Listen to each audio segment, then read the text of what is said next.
Hello, happiness abounders, and welcome back. Today, I want to continue our discussion all about self-care. So if you recall, yesterday we highlighted what is self-care when it relates to you. What do you think of? Is it luxury or is it day-to-day things? And then we also discussed, when do you do it? Is it in a once in a while luxury vacation, birthday, holiday kind of thing? Or is it a everyday thing that you do to maintain that self-care and balance?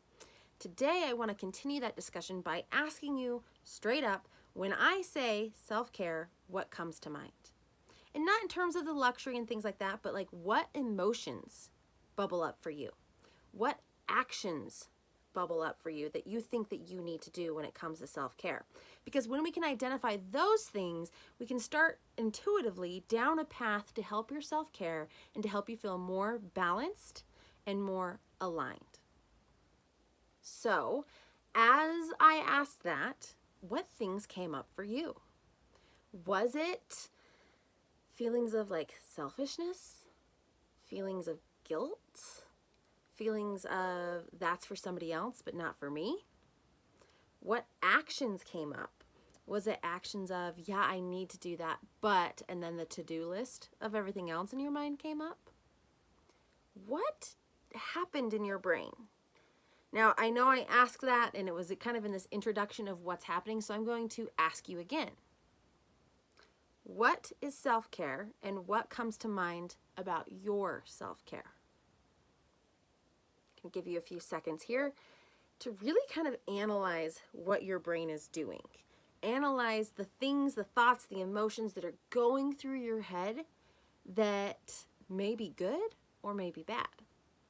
Now, if they're on that side, like I said, where it feels selfish and you kind of feel guilty, and in terms of action, you're like, oh, I've got a million one other things to do, that shows us, right? That shows me and shows you that we have this ability to, or this opportunity, I should say, to change our mindset about self-care.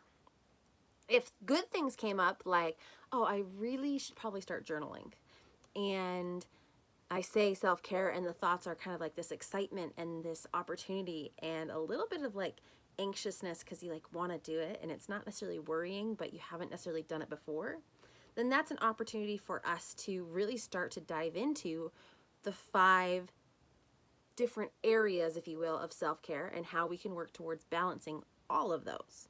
So there's 2 sides of the spectrum here. One is if you don't do self-care, or you think that it's a luxury, or like you think that you don't deserve to take care of yourself.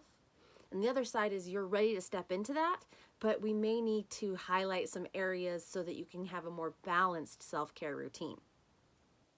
So the question then is which side of those 2 are you?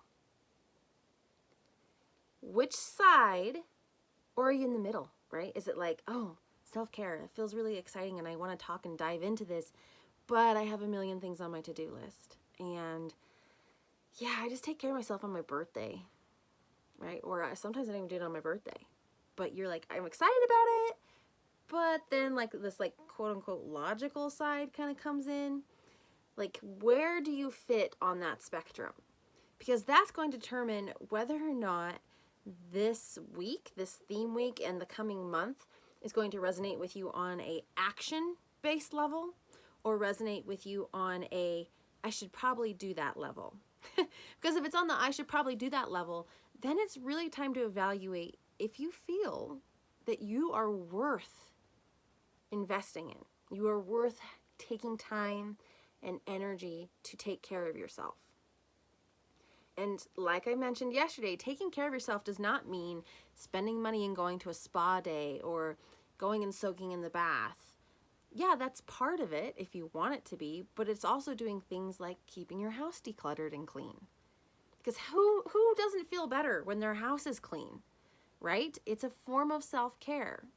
Another form of self-care is doing a budget. So it's not sexy, it's not really glamorous, but it's these elements that you can do into your life that you are worthy of. You tracking with me? So if you are on that side where you do feel it's like luxury things and you're not worthy of it, I want to encourage you to consider that you are worthy of self-care, and that self-care means that you are worthy of a clean house. You are worthy of a spa day. You are worthy of doing and sticking to a budget. You are worthy to eat healthy, right? I think that mindset is what keeps us back from all of these things that we want and these things that we can have in our life. It's because we feel like we're not worthy, and because we feel like we're not worthy, we're not willing to invest ourselves into taking care of ourselves in its many facets. So if you're on that side, I hope that these episodes and this month of episodes can really transform your mindset into that you are worthy and you should explore these things, because they can be a game changer when it comes to your happiness, your confidence, your goal getting, and really all of your life, every facet and asset of your life. Now, the other side of the fence, right? If you are like, yes, I'm so excited, Taylor, let's dive in. I am ready for this. Then I want to encourage you to stay tuned to tomorrow's episode, where I will briefly go over the 5 areas of self-care, because I'm sure that you're focusing on maybe 3 of the 5. You may have 4 of the 5. If you have 5 out of the 5, then hallelujah, like you are going to love these episodes and this month. But most of us will focus on one area of self-care that we're really comfortable in, and then the other areas will lack and drop because we feel really comfortable here and we view that as self-care, but there's other elements that can bring us into alignment and balance. And if we don't focus on those as well, if we don't bring those into the self-care fold, then we will eventually feel out of balance and will lean very heavily on that one form of self-care, but the other areas may be problem areas for us. So I really want you to tune in and really develop that mindset that you have a full spectrum of self-care to kind of pick and choose from. And we'll be talking about them for the next month.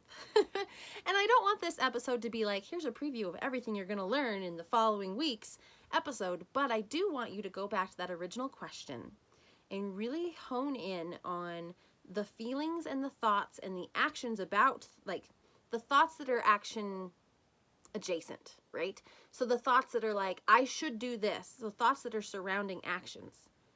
And really pay attention to the emotions and those action thoughts. That's the word I'm looking for. Those action thoughts, those emotions and action thoughts when I say self-care. Because that is going to be a big indicator on how we could be looking at these future episodes and how you really look at self-care and how you look at yourself.